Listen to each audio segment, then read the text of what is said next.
Vamos lá para a gente fazer a nossa revisão? Lembrando que a gente está na nossa aula 46, parte 2. Vamos lá para a gente ver o que nós já trabalhamos e a gente poder revisar os nossos conteúdos. Nós estamos falando da química orgânica e o meio ambiente. E aqui nós trabalhamos hoje alguns conceitos que estão relacionados ao aquecimento global. O aquecimento global, ele é, digamos assim, a consequência de conceitos que nós estamos abordando. Nós começamos falando sobre a camada de ozônio, que é uma camada gasosa que envolve o planeta Terra e ela é composta pelo gás ozônio. O que a camada de ozônio faz? Ela protege o nosso planeta das radiações ultravioletas que são prejudiciais aos seres vivos. Ela é formada pelo gás ozônio, que é um dos gases que compõem a atmosfera. Esse gás, ele é uma fórmula molecular do oxigênio, né? E ele é altamente reativo. Aqui a gente tem, né, a representação de uma molécula de ozônio. Então a gente tem os 3 átomos de oxigênios ligados entre si. Como ele é altamente reativo, ele tem uma grande facilidade de estar interagindo com outros compostos, que aí nós temos aquele probleminha da degradação da nossa camada de ozônio, a partir da reação dele com gases que são liberados para a nossa atmosfera. Além da camada de ozônio proteger o nosso planeta das radiações ultravioletas, ela ainda tem como benefício a formação do efeito estufa, que é um efeito natural ocasionado pela concentração de gases na atmosfera. Esses gases, eles formam uma camada que permite a passagem dos raios solares e a absorção de calor, fazendo com que a Terra tenha uma temperatura propícia para a existência da vida. Então aqui, digamos assim, ela mantém a Terra quentinha de acordo com a quantidade de calor que ela absorve. E aí a gente tem aquele esqueminha que a gente vê aqui, a radiação do Sol entrando, passando pelos nossos gases e parte dessa radiação, ó, é repelida de volta para o universo. Nesse esquema aqui a gente tem, digamos assim, a quantidade de energia quase que totalmente sendo transferida para o espaço. Já aqui, quando a gente tem a representação do efeito estufa, somente uma pequena parte desse calor vai para o espaço.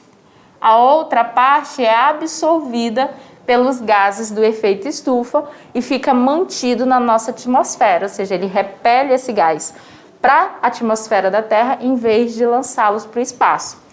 Qual a consequência disso? Como consequência, nós temos o aquecimento global. Então, quanto maior a concentração dos gases do efeito estufa, como os gases de dióxido de carbono, óxido nitroso, mais a gente vai ter a elevação da temperatura, que é conhecido como aquecimento global. Isso aqui não sou eu que estou falando, tá, gente? São estudos de décadas que observaram um aumento da temperatura do planeta, sendo esse aumento de aproximadamente 0,85 nos continentes e 0,55 nos oceanos. E aí a gente também viu na nossa aula quais são as consequências disso, né? E não são nada boas para a gente. Por isso, a situação de conscientização e a importância das políticas ambientais. E agora, o que nós vamos fazer? Bom, eu vou ficar aqui aguardando você fazer a sua atividade para depois a gente fazer a correção juntos. Então, sucesso aí para vocês e eu estou aguardando vocês aqui.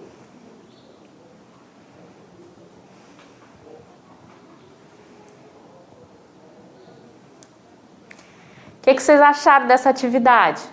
Eu achei bem bacana. Uma delas, lógico, tem cálculo, né? A gente não podia deixar essa química orgânica todinha aí, não teve um cálculo, a gente não ia deixar passar nessa aula, sendo que tinha aquela questão chop, bacaninha pra gente trabalhar. E aí eu não resisti, a gente pegou e colocou para vocês fazerem junto com a gente. Eu espero que vocês tenham conseguido resolver, mas se não conseguiram ou se ainda ficaram em dúvida, a gente tá aqui para isso, né? Vamos lá para o nosso Tirando Dúvidas. Questão número 1. Na questão número 1 diz o seguinte: os dois componentes atmosféricos de maior importância na manutenção da temperatura na superfície da Terra são o dióxido de carbono e a água. O dióxido de carbono e a água absorvem determinados comprimentos de onda de radiação na região do infravermelho, impedindo que essa energia escape do nosso planeta. O problema é que a concentração de CO2 atmosférico tem crescido mais de 15% desde o final da década de 50. Nas medições realizadas durante várias décadas, mostram que a quantidade de CO2 atmosférico tem aumentado uniformemente. A partir dessas informações, determine a alternativa correta. Vamos lá para a gente conhecer quais são essas alternativas. Letra A. O aquecimento global tem uma relação direta com a quantidade de energia que entra no nosso planeta. Assim, uma solução para amenizar a temperatura seria criar enormes espelhos refratores na superfície terrestre. Aí eu pergunto para vocês, será que se a gente impedir de receber essa energia, nós vamos de fato resolver o problema? O problema está direcionado à quantidade de energia que entra ou está direcionado à quantidade de energia que não foi liberada depois dessa energia que entrou? Então a gente tem que ter a leitura do conceito, ó. Ele está falando no enunciado que o problema desses dois gases é a absorção de determinados comprimentos de onda. Então, qual o problema em si? É o impedimento da energia que entrou para que ela não escape do nosso planeta. Esse é o problema, o não escape dessa energia e não de fato a quantidade de energia que entra no planeta. Eu considero a letra A não totalmente correta para o que nós estamos trabalhando. Na letra B diz o seguinte: o dióxido de carbono é um gás incolor e inodoro, sendo um gás majoritário da atmosfera terrestre, o qual é responsável pelo chamado efeito estufa. O dióxido de carbono, ou CO2, né, é uma molécula polar com ligações apolares. E aí, o que vocês acham? O dióxido de carbono, a gente viu, ele é um dos principais gases na nossa atmosfera com relação ao efeito estufa, né? O esqueminha que a gente mostrou, ele está em grande quantidade. E sim, ele é uma molécula polar com ligações apolares. Então, até aqui, a letra B está correta, mas vamos ver as demais. Letra C. O dióxido de carbono é moderadamente solúvel em água na pressão atmosférica. As soluções resultantes são moderadamente ácidas devido à formação do ácido carbônico.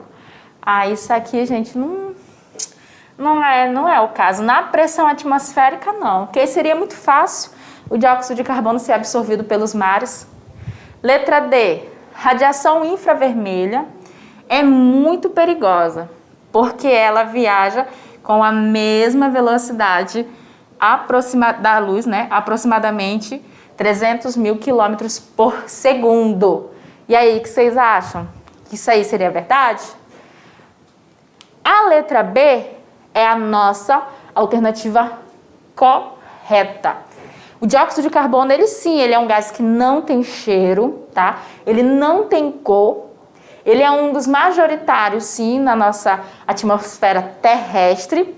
E ele é o responsável pelo efeito estufa, porque ele é o gás de maior concentração e, devido à sua maior concentração, também tem a maior absorção de calor. Então, a nossa resposta correta aqui é a letra B. E vamos lá, questão número 2, se liga no Enem.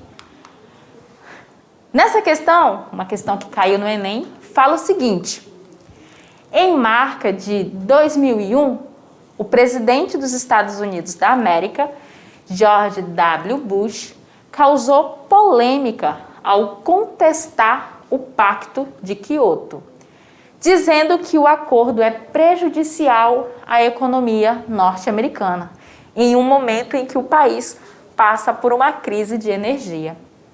O Protocolo de Quioto prevê que os países industrializados reduzam suas emissões de CO2 até 2012 em 5,2% em relação aos níveis de 1990. Aí vem aqui, ó, o gráfico que mostra o total de CO2 emitido nos últimos 50 anos por alguns países, juntamente com os valores de emissão máxima de CO2 por habitante no ano de 1999. Então aqui a gente tem Estados Unidos, China, Austrália e Brasil. Logo de cara você vê que os Estados Unidos ele tem uma grande emissão, né? Isso aqui está na marca de trilhões. E aí nós temos a emissão anual máxima por habitante em toneladas. Nos Estados Unidos, nós temos aqui 38 toneladas. Na China, nós temos 7 toneladas e o Brasil, 2,6 toneladas. Aí vem a pergunta. Dados populacionais aproximados, né? Então ali a gente tem aproximadamente os números de habitantes. Estados Unidos, 240 milhões, isso na época dessa questão, tá? Brasil, 160 milhões. E aí vem a pergunta. Se o Brasil mantivesse constante a sua população e o seu índice atual máximo de emissão de CO2, o tempo necessário para o Brasil atingir o acumulado atual dos Estados Unidos seria aproximadamente igual a... Ele quer saber em quantos anos o Brasil atingiria a mesma quantidade de emissão de dióxido de carbono que os Estados Unidos, se ele mantivesse a sua população na mesma quantidade aqui. E a gente calculou e viu que levaria 460 anos. Mas como que isso foi feito?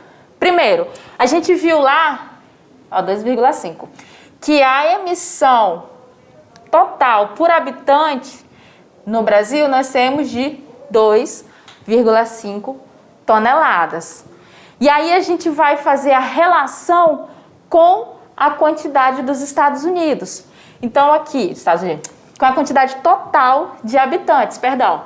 Nós temos 60 milhões de habitantes, isso nessa época aí. Para saber a quantidade total de gás carbônico que seria emitido, nós iríamos multiplicar pela quantidade por habitante. Então, se cada habitante emite lá 2,5 toneladas e eu tenho 160 milhões, eu vou multiplicar por 2,5, que me dá aqui, ó, 400 milhões de toneladas de gás carbônico. O máximo emitido pelos Estados Unidos nos últimos 50 anos foi de 180 bilhões. A gente está aqui em milhões de toneladas. Então, o que nós vamos fazer? Regrinha de 3. Para saber quanto tempo vai levar para o Brasil se equiparar aos Estados Unidos, basta calcular a razão. Aí eu vou pegar aqui os 180 bilhões que eu tenho dos Estados Unidos e dividir, ó, pelos 400 milhões que nós teremos do Brasil e ver o tempo que levaria, que dá 450 anos. E aí, a nossa alternativa correta é a letra C.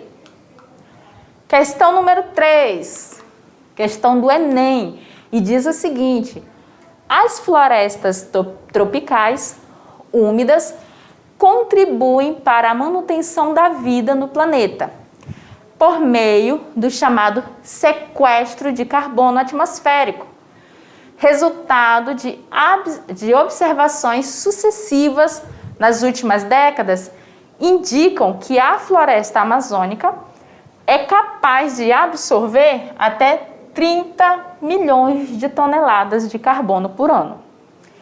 Conclui-se, portanto, que as florestas exercem importante papel no controle dos pontos. Letra A, das chuvas ácidas que decorrem da liberação na atmosfera do dióxido de carbono resultante dos desmatamentos e queimadas. E aí a gente pergunta para você, será que é verdade? Não é, tá, gente? Quando a gente faz a queimada, a gente libera dióxido de carbono na atmosfera. E o dióxido de carbono, ele não faz produção da chuva ácida. E aí, o que nós temos na letra B? Ele fala da destruição da camada, letra B, das inversões térmicas causadas pelo acúmulo de dióxido de carbono resultante da não dispersão dos poluentes para as regiões mais altas da atmosfera. E aí a gente tem um problema que às vezes a gente pode até falar, realmente as regiões mais altas a gente não tem a dispersão das poluições. E não é bem assim, tá? A poluição ela ocorre tanto nas regiões baixas quanto nas regiões de maior alturas, né? Então não tem essa diferenciação, a letra B não se enquadra. Letra C, da destruição da camada de ozônio causada pela liberação na atmosfera do dióxido de carbono contido nos gases do grupo clorofluorcarbonos. A gente está falando da captura do carbono na atmosfera, né? Só que a liberação do dióxido de carbono, ela não destrói a camada de ozônio. Nós falamos sobre os gases que de fato destroem a camada de ozônio, né? Que são os gases à base de CFC. Então aqui o dióxido de carbono ele não está contido dentro destes grupos. Então quando não ocorre essa destruição devido ao CO2, tá, pessoal? Letra D, do efeito estufa provocado pelo acúmulo de carbono na atmosfera resultante da queimada de combustíveis fósseis como carvão mineral e petróleo. Então, quando a floresta amazônica faz o sequestro do carbono, ela está, sim, agindo como um fator importante no controle do efeito estufa. Porque, sim, quando a gente tem a queimada de combustíveis fósseis, nós temos a liberação de carbono para a nossa atmosfera, né? Nós temos essa liberação aí, esse problema. Mas e a letra E? Bora ver aqui? Aí ele fala da eutrofização das águas decorrentes da dissolução nos rios do excesso de dióxido de carbono presente na atmosfera. Gente, aí a eutrofização ela é causada pelo excesso de nutrientes que são liberados na água. Nada tem relação com dióxido de carbono. Então, a nossa alternativa correta, de fato, é a letra D. E a gente comenta aqui que a queima dos combustíveis fósseis leva à liberação de carbono atmosférico e, consequentemente, ao aquecimento global devido ao incremento do efeito estufa.